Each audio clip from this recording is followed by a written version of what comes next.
أهلا بيكم. النهاردة هنعمل سوا برجر فراخ كريسبي على طريقتي. والبرجر عامة أكلة مفضلة للصغيرين قبل الكبار، يعني هنعمل وجبة بيتي نضيفة ومغذية وبتكلفة أقل كتير من أي مطعم. هنجيب فراخ بانيه ونغطيها باللبن، وهنحط عليها معلقة صغيرة من الكزبرة الناشفة ومعلقة صغيرة من الثوم البودرة والبصل البودرة وربع معلقة صغيرة فلفل اسود ومعلقة صغيرة من البابريكا المدخنة. ونركز هنا شوية في مقدار باقي البهارات علشان التوازن.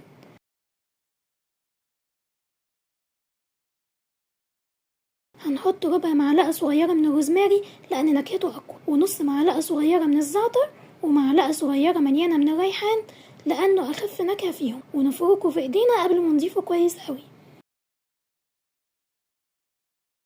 نسيت أقولكوا إني ضفت معلقة صغيرة من الملح، وندخلها التلاجة لمدة ساعتين، ولو مستعجلين كفاية نص ساعة، عايزين تبيتوها ليلة براحتكم. ونفس البهارات اللي حطيتها على الفراخ هحطها على الدقيق مع مراعاة الملح زي ما اتفقنا، بيتحط ذرات بسيطة، وانا تعمدت احط فوق البابريكا علشان تشوفوا كمية الملح المحطوطة. وخلوا بالكم بقى عشان بعد كده هختبركم واقولكم بنحط في الدقيق ملح قد ايه. مرحلة بقى تغليف الفراخ بالدقيق مفيش اسهل ولا اسرع ولا ابسط من كده. هناخد قطعة بانيه وننزلها في الدقيق ونقلبها حبة حلوين، ونديها نطرة كده تنزل الدقيق الزايد، وننزلها تاني في خليط اللبن اللي نقعناها فيه، ونرجعها تاني للدقيق، واحنا بنقلبها ننطرها كل شوية علشان تعمل شكل الكريسبي.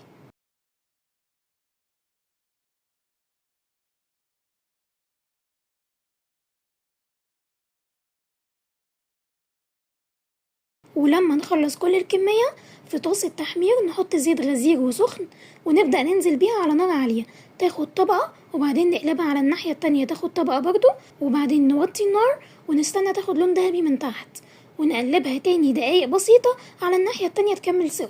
ما اقدرش احدد لكم مدة التسوية لان قوة نار كل بوتاجاز تختلف طبعا. مش قادرة اوصف لكم جمالها، طرية كده من جوه ومقرمشة من بره، والطعم خطير اجمل من اي مطعم.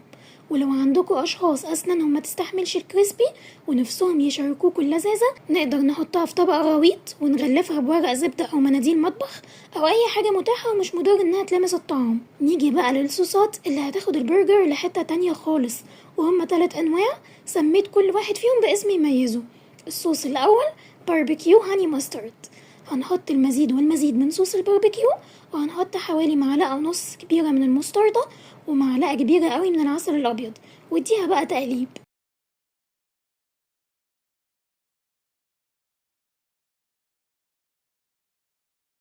الصوص التاني كلاسيك برجر صوص، وده حطيت الكثير من صوص المايونيز الحار وعليه معلقة واحدة بس من المستردة، وحطيت حوالي معلقتين كبار كاتشب، وقلبيهم بقى سوا.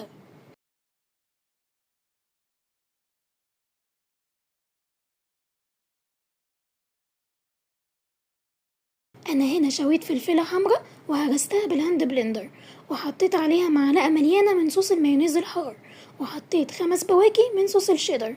وعايزه اقول لكم صوص يجنن، هتدعولي عليه بجد. ولما تدهنوا العيش الطبقه اللي تحت واللي فوق منه، وترصوا الاول الخس وبعدين الفراخ، حطولي من صوص الرانش كميه لطيفه بقى، وبعدين حطوا شرايح الطماطم، ولو حابين اي اضافات براحتكم، بس الميكس ده مع بعض رهيب بجد، هيعجبكم جدا. وما تنسوش تحمصوا العيش في الزبدة، بيدي طعم خيالي. صدقوني وصفة سهلة ومش بتاخد وقت، ومكوناتها هتلاقوها في محلات جنبكم. انا بجيب من سر السعادة ستور كل صوصات ادميل خطيرة، وصوص الرانش التحفة اللي حطيت صورهم ليكم، وحتى عيش بافلو برجر المميز بجيبه من عندهم. اتمنى تكون الحلقة عجبتكم، وما تنسوش اللايك والشير، واشوفكم في وصفة جديدة.